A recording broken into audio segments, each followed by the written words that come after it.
Hello everyone, मेरा नाम है चिराग छुगानी और आप लोग देख रहे हैं सी स्क्वायर क्लासेस। आज हमारा CSIR नेट लाइफ साइंस का एक बहुत ही इंपॉर्टेंट लेक्चर है जिसका नाम है प्रोटीन टारगेटिंग एंड सॉर्टिंग। इससे पहले अभी तक हम लोगों ने प्लाज्मा मेम्ब्रेन डिस्कस कर लिया।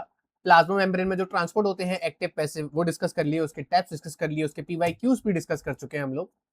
पैरेलली हम लोगों ने सेल बायोलॉजी का ही एक एपोप्टोसिस टॉपिक भी डिस्कस कर लिया है और हम लोगों ने मेजर सेल ऑर्गेनल्स, उनके क्या क्या फंक्शंस होते हैं, जस्ट उसका ओवरव्यू लिया था। साथ ही साथ राइबोसोम जो प्रोटीन बनाता है वो भी हम लोगों ने देखा।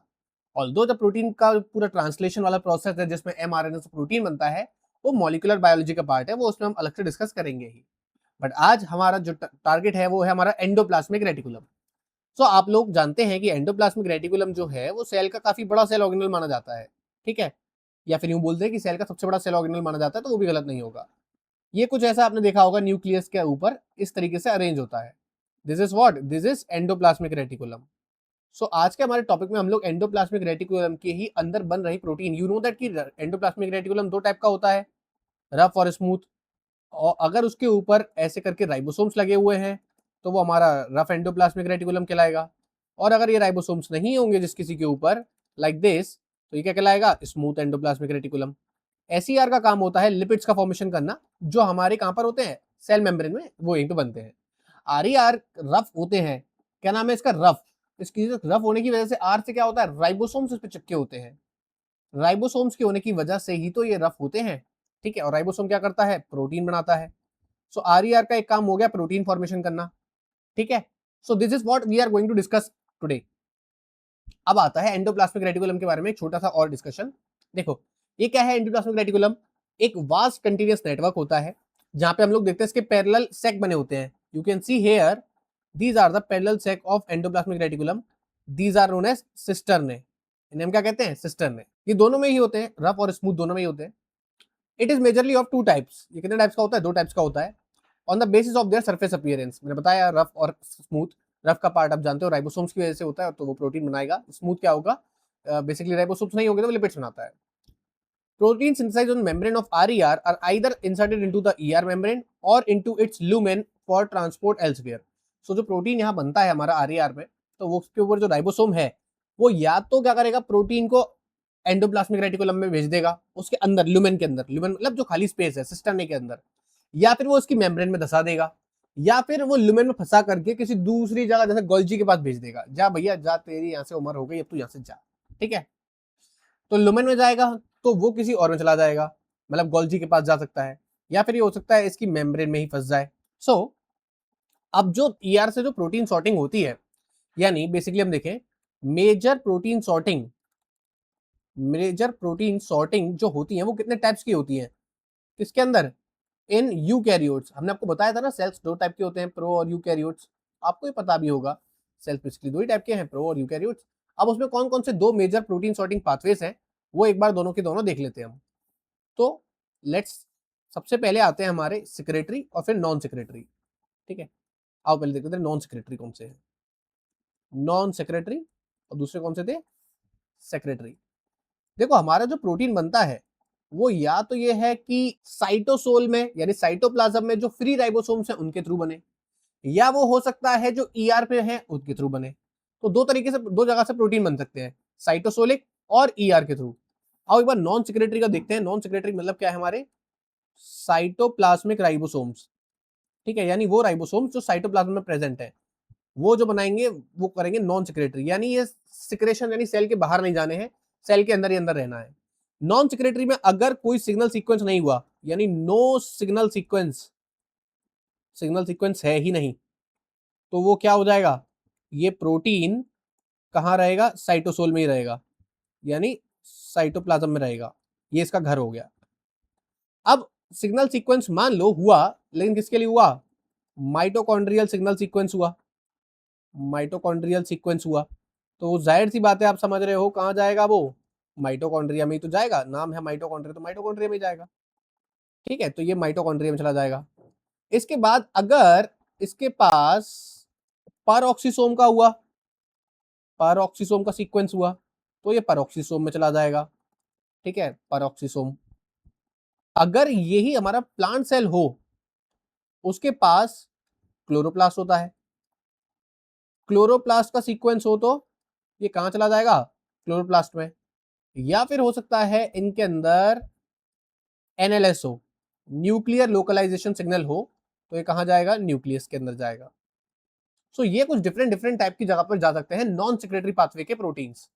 सेक्रेटरी के कहाँ जा सकते हैं, अगर सेक्रेटरी मतलब सेल को बाहर भेजना है, सेक्रेटरी पाथवे हमेशा वेसाइकल्स के फॉर्म में सेल से बाहर जाती है, तो ये या तो जा सकता है डायरेक्टली ईआर में, ठीक है, या ये जा सकता है गोल्जी में, और कहाँ जा सकता है, और लाइसोसोम्स में, ठीक है, जिससे ये कहाँ चला जाएगा, सेल के एक्सटीरियर जाएगा। तो ये कहाँ चला जाएगा, अल्टीमेटली इनकी डेस्टिनेशन फिक्स है, इनकी डेस्टिनेशन है एक्सटीरियर ऑफ द सेल। कहाँ है, एक्सटीरियर ऑफ सेल। सो ये दो टाइप के हैं हमारे pathways, secretary non secretary. Non secretary आपको समझ में आया कहाँ कहाँ जाते हैं, इसके राइबोसोम्स बेसिकली साइटोप्लाज्मिक वाले हैं। सेक्रेटरी के जो प्रोटीन्स होते हैं, यानी जो राइबोसोम्स होते हैं, प्रोटीन फैक्ट्री जो है, इनकी प्रोटीन फैक्ट्री है ईआर राइबोसोम्स, ठीक है, ईआर राइबोसोम सेक्रेटरी की फैक्ट्री है, वही नॉन सेक्रेटरी की साइटोसोलिक राइबोसोम्स। तो इस तरीके से पूरा वर्क होता है। आप यहाँ देख भी सकते हैं कि यहाँ देख भी रखा है, नॉन सेक्रेटरी जो है वो फ्री राइबोसोम्स यानी साइटोप्लाज्मिक राइबोसोम्स होते हैं, वो काम करते हैं। इसमें टारगेटिंग सीक्वेंस है ही नहीं, तो वो प्रोटीन साइटोसोल में रहेगा। माइटोकॉन्ड्रिया का तो माइटोकॉन्ड्रिया के पास जाएगा, क्लोरोप्लास्ट का तो क्लोरोप्लास्ट के पास, पैरोक्सिसोम तो पैरोक्सिसोम में, न्यूक्लियर लोकलाइजेशन सिग्नल यानी एनएलएस तो न्यूक्लियस के अंदर। सेक्रेटरी पाथवे अगर हम देखें तो ये क्या होते हैं, ईआर बाइंड राइबोसोम्स होते हैं हमारे, ठीक है, इसमें रफ ईआर से फिर गोल्जी फिर फाइनल डेस्टिनेशन। तो इसके जो प्रोटीन्स हैं वो अल्टीमेटली कहाँ जा सकते हैं, सेल एक्सटीरियर और सेल मेम्ब्रेन में। सो ये कहाँ जा सकते हैं हमारे, बेसिकली सेक्रेटरी वाले ये जा सकते हैं हमारी प्लाज्मा मेम्ब्रेन में भी, लाइसोसोम में भी, और सेल एक्सटीरियर भी। सो ये हमारे कुछ डिफरेंट डिफरेंट टाइप के पाथवेज हुए। सेक्रेटरी और नॉन सेक्रेटरी क्या है, दोनों में क्या डिफरेंस है, ये आपको आई होप समझ में आया हो। अब हम देखते हैं जो प्रोटीन का ट्रांसपोर्टेशन होता है, यानी प्रोटीन टारगेटिंग होती है, वो कितने टाइप की होती है। प्रोटीन टारगेटिंग बेसिकली दो टाइप की होती है। आप जानते हो, पहले तो ये देखो कि प्रोटीन हम जानते हैं कि अगर ये सेल है, सेल के अंदर प्रोटीन बनता कैसे है भाऊ, सेल के अंदर आएगा हमारा एक न्यूक्लियस, ठीक है, इसी न्यूक्लियस के अंदर क्या होता है हमारा डीएनए, यहाँ से क्या बन के आता है हमारा एमआरएनए, ठीक है, ये जाता है राइबोसोम दादा के अंदर, ठीक है, राइबोसोम दादा बनाते हैं प्रोटीन, ये प्रोटीन आगे जाकर के फोल्डेड हो जाता है, ठीक है, फोल्डेड प्रोटीन, और ये चला जाता है बाहर, बाहर या फिर वहां जहां भी इसका जाने का मन हो। इसके बाद एक बात और देखते हैं कि ये तो प्रोटीन टारगेटिंग हमारा किस तरीके से प्रोटीन बनता है। टारगेटिंग में हमारा आता है दो टाइप की, ठीक है, टारगेटिंग कितनी टाइप्स की है, दो टाइप की। एक है हमारी को ट्रांसलेशनल, यानी यहाँ पर जो प्रोटीन बन रहा है और जो ट्रांसलेशन मतलब द कन्वर्जन ऑफ एमआरएनए से प्रोटीन का बनना, ये आप लोगों को पता है, बेसिक सी चीज है, जिसे हम क्या कहते हैं, ट्रांसलेशन। ये तो ट्रांसलेशन हो सकता है कि जो प्रोटीन की टारगेटिंग हो रही है वो ट्रांसलेशन के साथ ही साथ हो, यानी प्रोटीन बन भी रहा है और अपनी जगह पे ट्रांसपोर्ट भी हो रहा है। या फिर वो हो सकता है पोस्ट ट्रांसलेशनल, यानी प्रोटीन पूरा बन चुका उसके बाद ट्रांसपोर्ट हो रहा है। ठीक है? अब को ट्रांसलेशन की अगर हम बात करें, पहले को ट्रांसलेशन देखते थे, थोड़ा सा ओवरव्यू, क्योंकि ब्रीफ में डिस्कस करना ही है। सपोज को ट्रांसलेशन में क्या होता है, दिस इज स्मॉल सब यूनिट, राइबोसोमल लार्ज सब यूनिट, एमआरएनए, राइबोसोम लिख देते हैं, और एमआरएनए प्रोटीन, ये सीधा की सीधा जाकर के बाइंड हो जाएगा हमारे ईआर भैया के पास। ईआर भैया से बोलेगा कि भैया हमें अपने से बाइंड करा लो, तो ये आ गया हमारा ईआर भैया, कहेगा आ जाओ ससुर बाइंड हो ही जाओ, क्या दिक्कत है हमको, हमारे पास जगह ही जगह है तुम्हारे बाइंड होने के लिए, इसलिए तो अपनी दुकान खोले हैं। सो ये आ जाएगा हमारा ईआर, ठीक है, ये आ गया, इस तरीके से यहाँ पे आके बाइंड हो जाएगा। अब ये जो ईआर दादा के साथ बाइंड हुआ है, ये ईआर दादा क्या करेंगे, आगे किसी को तो भेजेंगे ना, ये ईआर हो गया, ठीक है, ये ईआर दादा आगे भेजेंगे, बोलेंगे ससुर हमारे पास तो आ गया, अब हम किसके पास भेजेंगे, ये गोल्जी के पास। गोल्जी के पास चॉइस है, वो लाइसोसोम को दे दे, या वो प्लाज्मा मेम्ब्रेन को दे दे, या वो सेल एक्सटीरियर यानी सेल के बाहर ही भेज दे बिल्कुल वेसाइकल बना के, ठीक है। तो ये तरीके हो सकते हैं यहाँ पर। वहीं अगर पोस्ट ट्रांसलेशन देखें तो पोस्ट ट्रांसलेशन में थोड़ा सा चेंज आता है। पोस्ट ट्रांसलेशन में पहले पूरा प्रोटीन बनता है, उसके बाद पूरा ट्रांसपोर्टेशन होगा, ठीक है। तो ये हमारा प्रोटीन आया, फिर ये प्रोटीन बनने के बाद हमारी इसकी फोल्डिंग हो जाएगी, प्रोटीन की हो गई फोल्डिंग। अब ये प्रोटीन दो तरीके से जा सकता है आगे, या तो ये हो सकता है कि अनफोल्डेड फॉर्म में ही जाए, यानी पूरी, ये तो पता है कि हमारा प्रोटीन बन चुका है, अब ये प्रोटीन हो सकता है किस किस फॉर्म में आगे ट्रांसपोर्ट हो, अनफोल्डेड फॉर्म में, या ये हो सकता है हमारा फोल्डेड फॉर्म में ट्रांसपोर्ट हो। ठीक है, यानी कौन कौन से दो पार्ट आ गए इसके, फोल्डेड यानी पूरा फोल्ड हो चुका है प्रोटीन, या फिर अनफोल्डेड। इन दो तरीके से प्रोटीन जा सकता है आगे। सो ये डिफरेंट डिफरेंट टाइप के प्रोटीन टारगेटिंग सीक्वेंस है किसके अंदर, यूकैरियोट्स के अंदर। सो आप यहाँ देख भी सकते हो जो हमारा को ट्रांसलेशनल है, यानी को ट्रांसलेशनल ट्रांसलोकेशन, ट्रांसलेशन भी हो रहा है और ट्रांसलोकेट भी हो रहा है।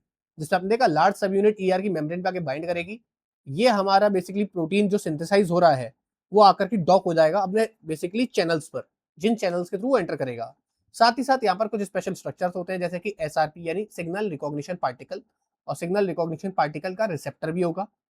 ठीक है, ऐसे पोस्ट ट्रांसलेशनल ट्रांसलोकेशन में क्या होता है, यहाँ पर पूरा प्रोटीन बन गया और फिर वो जा रहा है। ये बैक्टीरिया का है, ये हमारे दोनों के दोनों यूकैरियोट्स के हैं। तो हम अभी लोग यूकैरियोट्स का पढ़ने वाले हैं। ठीक है, सो लेट्स बिगिन। चलिए अब हम देखते हैं को ट्रांसलेशनल टारगेटिंग, यानी ट्रांसलेशन के साथ ही साथ प्रोटीन अपने टारगेट साइट पर जाएगा, डॉक होगा, अपना वर्क करेगा। और को ट्रांसलेशनल टारगेटिंग जो होती है उसमें आप एक बार समझते हैं होता क्या है। ये हम लोग जानते हैं राइबोसोम की स्मॉलर सब यूनिट, ये होती है उसकी लार्जर सब यूनिट एमआरएनए। ठीक है, और साथ ही ये होता है हमारा जो प्रोटीन बन रहा है, ये प्रोटीन का इंटरनल।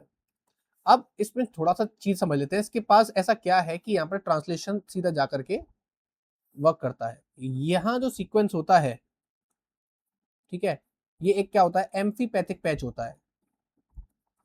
एम्फीपैथिक पैच यानी ऐसा पैच जहां पर क्या है हमारा, जहां पर हाइड्रोफोबिक भी होगा। आप जानते हो एम्फी वर्ड आता है तब दोनों बातें आ जाती हैं, तो ये हाइड्रोफोबिक भी होगा और हाइड्रोफिलिक भी होगा।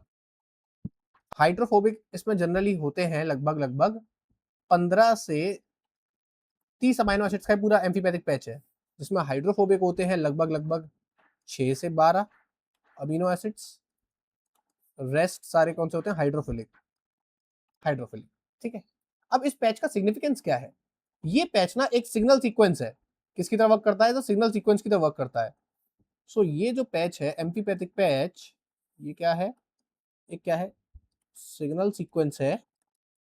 किसको किससे बाइंड करता है, ये बाइंड करता है हमारा सिग्नल रिकॉग्निशन पार्टिकल, जिसको हम क्या बोलते हैं, SRP। सो ये जो पैच है हमारा SRP यानी सिग्नल रिकॉग्निशन पार्टिकल से जाके बाइंड कर जाएगा। ठीक है, तो सिग्नल सीक्वेंस है और ये हमारा क्या हो गया, सिग्नल रिकॉग्निशन पार्टिकल, इससे जाकर के बाइंड करेगा। अब ये बाइंड क्यों करेगा, ताकि सिग्नल रिकॉग्निशन पार्टिकल आगे जाकर के इसको डॉक करवा पाए ईआर की मेमोरी में। देखो ये नॉर्मल क्या हो रहा था, नॉर्मल राइबोसोम था, ये सब कुछ कहाँ था, ये सब कुछ हो रहा था अभी साइटोप्लाज्म में। ठीक है, ये नॉर्मल राइबोसोम था, ये सब कुछ साइटोप्लाज्म में हो रहा था, लेकिन ये आगे जा करके हमारा जाएगा ईआर की मेम्ब्रेन पर, वहां बैठेगा और वहां डॉक कर जाएगा। इसके बाद क्या होता है हमारा, फिर आता है हमारा, अब हम लोग बात करते हैं सिग्नल रिकॉग्निशन पार्टिकल की, एसआरपी के बारे में। आओ एसआरपी समझते हैं एक बार थोड़ा सा। ये होती है हमारी, आप जानते हो राइबोसोम की स्मॉल सब यूनिट, ये होती है लार्जर सब यूनिट, यहाँ होता है हमारा एमआरएनए। ठीक है, और साथ में एमआरएनए क्या बना रहा होता है, एक प्रोटीन। ठीक है, ये हो गया हमारा प्रोटीन, ये हो गया इसका एन टर्मिनस, ये हमारा क्या था, लार्ज सब यूनिट। अब सिग्नल रिकॉग्निशन पार्टिकल क्या है, सिग्नल रिकॉग्निशन पार्टिकल एक बेसिकली राइबोन्यूक्लियो प्रोटीन है जो बाइंड करता है लार्जर सब यूनिट एमआरएनए और राइबोसोम का जो बेसिकली सॉरी जो प्रोटीन का सिग्नल सीक्वेंस होता है उससे। ये क्या है हमारा, इसका सिग्नल सीक्वेंस है। सो ये भी इसके अंदर ही आता है, अभी इस डायग्राम बन नहीं पाया बट इसके अंदर में ही आता है। इसी को हम क्या बोलते हैं, एसआरपी। और ये क्या है अपने आप में, एक राइबो न्यूक्लियो प्रोटीन।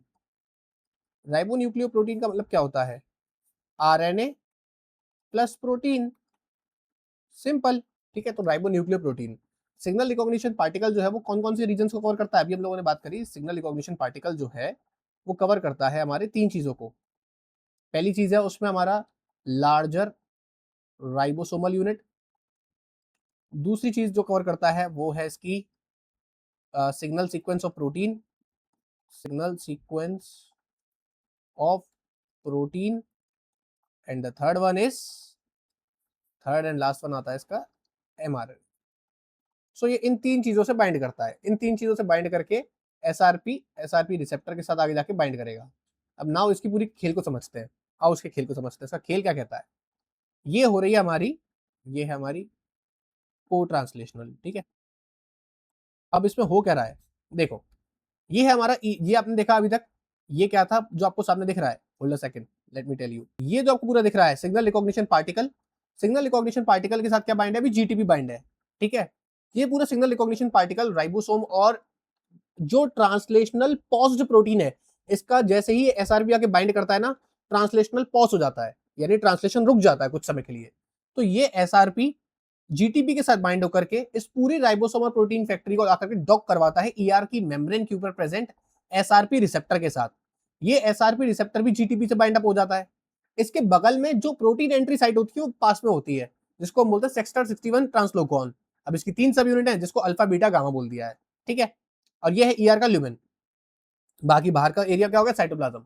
जैसे ही एसआरपी और एसआरपी रिसेप्टर आपस में मिलते हैं, दोनों के जीटीपी का हाइड्रोलिसिस होता है। जीटीपी हाइड्रोलिसिस होगा तो क्या होगा, एनर्जी मिलेगी। एनर्जी की वजह से ये राइबोसोम जो था पूरा, जिसमें प्रोटीन बन रहा था, वो चला जाएगा हमारा किसके ऊपर, जाकर के लॉक हो जाएगा सेक्टर 61 कॉम्प्लेक्स के ऊपर।